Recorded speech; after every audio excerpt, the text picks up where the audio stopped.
imbalance to society, like we have to bring balance to this imbalance. And it's almost like taboo or what have you, and I do this in, I do this in my decisions. I'm sitting with you here today for a reason. I believe that. And what is that reason? First of all, you had the moxie. You came up to me yesterday and you said, listen, I am the best progressive platform in this community and you need to be on with me.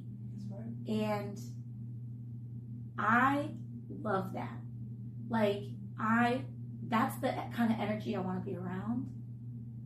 That's the kind of world I want to live in.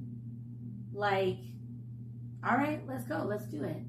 I appreciate that. So I ask my listening audience, sometimes I do the Mrs. Rogers. I got to think about Mr. Rogers a lot. And what I bring up is safety. What makes you feel safe? Being loved. Being loved. Yeah. In all sorts, but in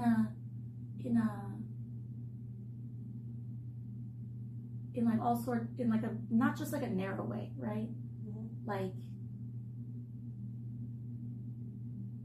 And me loving on people, having loving relationships, my friendships, even having non-transactional work relationships, relationships rooted in solidarity, understanding, grace. Mm-hmm. That makes me feel safe. And last but not least, I've been on this kick about the emperor wearing no clothes. Mm-hmm.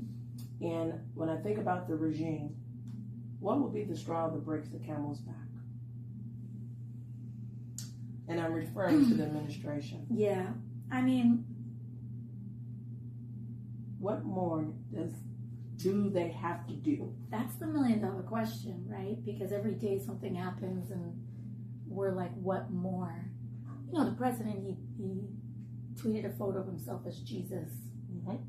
And what was really interesting is you hear that you hear among some elements of his base that there was uproar about it or that there was negativity to it. And so people would say that they were upset with it, but then when you followed up and asked them, so does that change anything? And ultimately they say no. So I don't know. I think less about waiting on I don't really think about waiting on someone's fall. I think about building our strength. And in that rise, what comes from the ashes? My hope is that we need to build ourselves committed to an economic and social structure that did not get us into this moment. And so there's no amount of we can't just be focusing on this rubber band over and over again. And I think historically sometimes that's what the Democratic Party does. They just wait for the opposition to be so intolerable that people just come back. But that's not an affirmative vision. And so what I want to build back is we really need to build a power structure that overwhelms so that our response is not just we're not that, but we're fighting for Medicare for all. We are fighting to reestablish voting rights that have been gutted by the Supreme Court and Congress. And we need to actually change the country materially if we don't want to wind up back here again every 4 years. And who is willing to help AOC? I'm willing to join her. Please let my listening audience know, because I do believe in Medicare for all. I believe in housing the unhoused. I believe in making the mentally unwell well.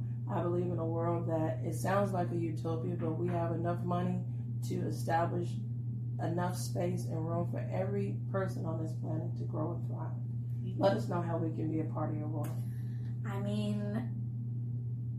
Honestly, we just your solidarity. Just your solidarity.